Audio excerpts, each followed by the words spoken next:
Hello book loving friends. Now I apologise for the really bad lighting, but I am at the bottom of my stairs now and I have got a fish tank there, so if it sounds like running water, no one's going to the toilet, my fish are just having a swim.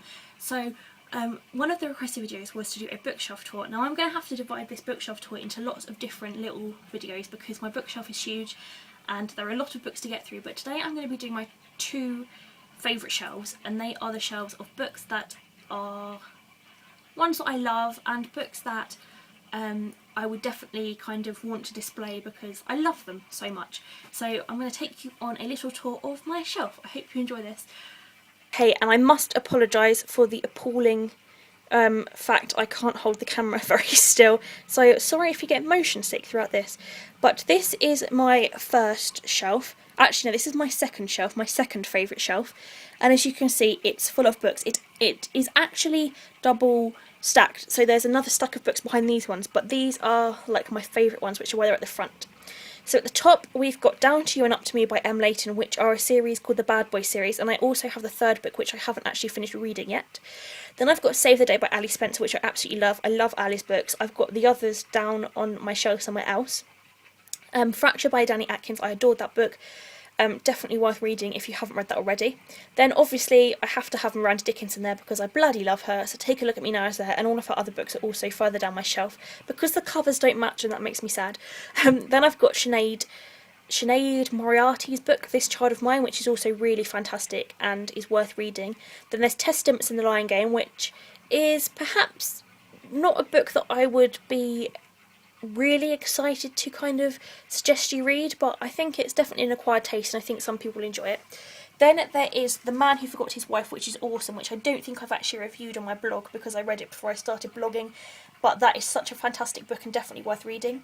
Then Kirsty Greenwood's Yours Truly, which again is a really fantastic book, and the first Pretty Little Liars book, which is also really good.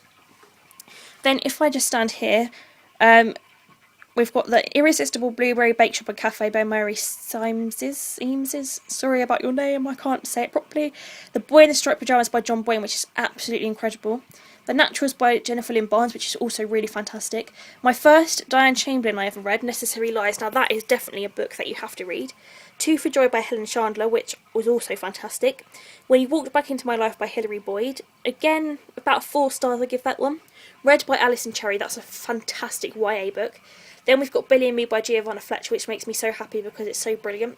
Finding It by Cora Carmack, which is probably about 3 stars. Not a massive fan of her writing, but still the cover's nice and it looks nice on my shelf. And Black Roses by Jane Tyne, who is also an amazing author who definitely deserves to be on this shelf.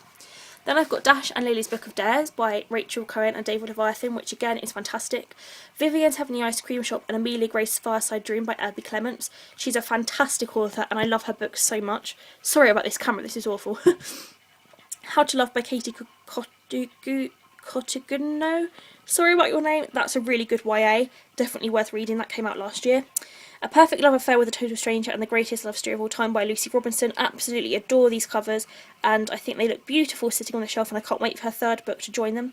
Claire Dowling's Can't Take My Eyes Off You, again a fantastic book. Alice Peterson By My Side, that book will make you cry a lot. Erin Kay's Second Time Around, that's a really good book. I also need to read Erin's next book, which is called Always You, I think. Then here I've just got Bird Box by Josh Malerman, which I need to still review, and this is The Life by Alex Shearer, which I still need to review. Then a couple of books, or no, 3 books by Pete Saltwell, The Village Idiot Reviews, The Return of the more Village Idiot Reviews, and Dating in the Dark. They're all really good, I love Pete Saltwell. Meg Cabot's The Bride Who Wore Size 12, and then 2 Maureen McFarlane's, because everybody knows that Maureen McFarlane is awesome and everybody loves her.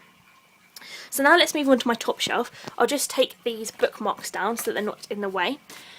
Up here I have Kiss Me First by Lottie Magott, which isn't an amazing book, but I think it's still a pretty cover, so it's still on my top shelf.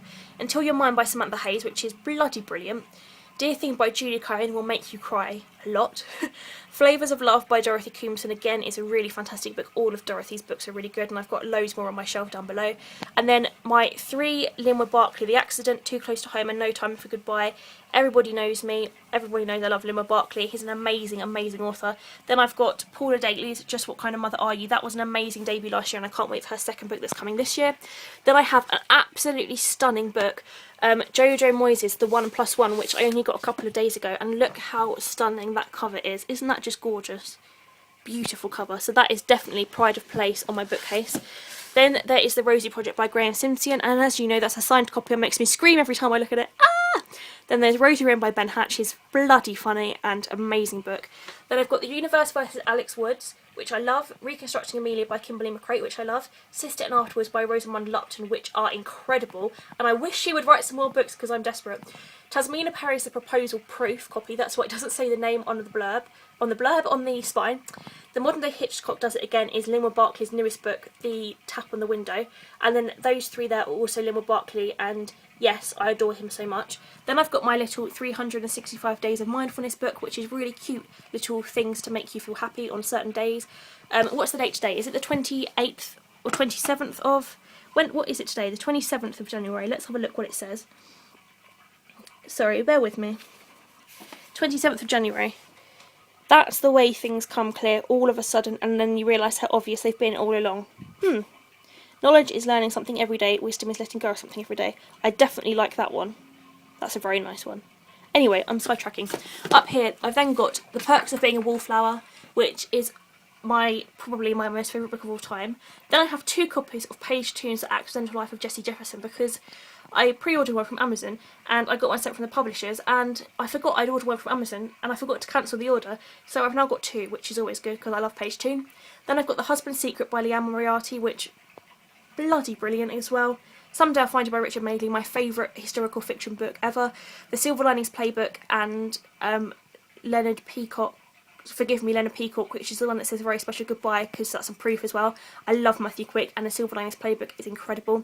Wonder by R.J. Palacio, which again is fantastic. Obviously The Fault in Our Stars by John Green, because that just makes everybody cry loads. Ketchup Clouds by Annabelle Pitcher, because that's bloody amazing as well. And then 2 of the Cupcakes books by Alexandra Brown, and I'm desperate for the 3rd one to come out so it can join them on the shelves because I absolutely love them. So that is my 2 favourite shelves of my bookcase, if you can see them there.